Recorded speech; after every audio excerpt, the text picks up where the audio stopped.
Smart city Ajmer अब धीरे धीरे नशे का ट्रांजिट पॉइंट बनता जा रहा है, क्योंकि लगातार प्रतिबंधित नशीली इंजेक्शन के मामले अजमेर में सामने आ रहे हैं, जिसको लेकर भाजपा शहर जिला अध्यक्ष रमेश सोनी के नेतृत्व में भाजपाइयों ने जिला कलेक्टर और जिला पुलिस कप्तान को एक ज्ञापन सौंपकर इस मामले की निष्पक्ष जांच किए जाने की मांग उठाई। भाजपा शहर अध्यक्ष रमेश सोनी ने कहा कि जिस तरह से दरगाह क्षेत्र में ख्वाजा मेडिकल से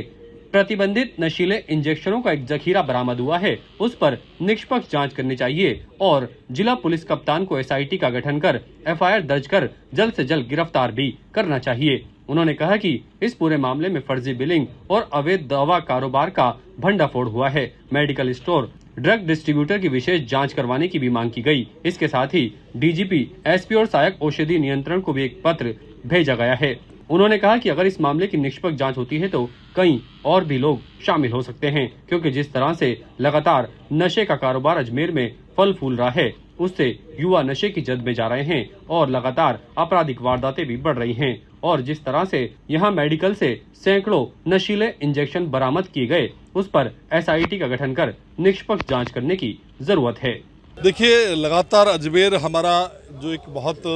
कह सकते हैं शांति और सौहार्दपूर्ण अजमेर कहलाता, लेकिन इसकी एक पहचान अगर नकारात्मक रूप से देखूं तो ये बनने लगी थी कि अजमेर एक नशे का बड़ा ट्रांजिट पॉइंट बनता जा रहा था। और इसी क्रम के अंदर अभी विगत 2-3 दिन पूर्व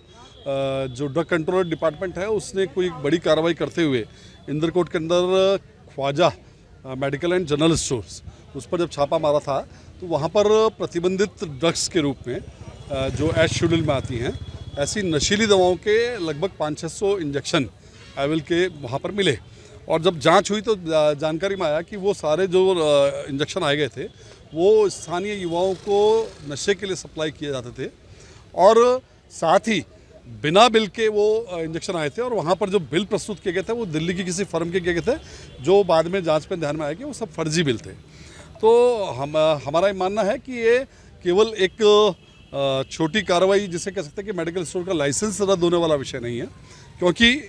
यदि वो इंजेक्शन वहाँ पाए गए और प्रतिबंधित थे और अवैध रूप से अगर आए तो बिना बिल के आए तो कार्रवाई होनी थी, तो निश्चित रूप से कार्रवाई उसकी होनी चाहिए। और साथ में उस इंजेक्शन की जांच भी होनी चाहिए कि क्या वो इंजेक्शन जो है वो ओरिजिनल भी है, डुप्लीकेट है, और यदि डुप्लीकेट है तो मुझे लगता है कि उसकी धारा फिर और जुड़ती है। ताज़ा खबरों के लिए देखते रहें सरेराह न्यूज़। अपना फ़ोन उठाएं और सब्सक्राइब करना ना भूलें।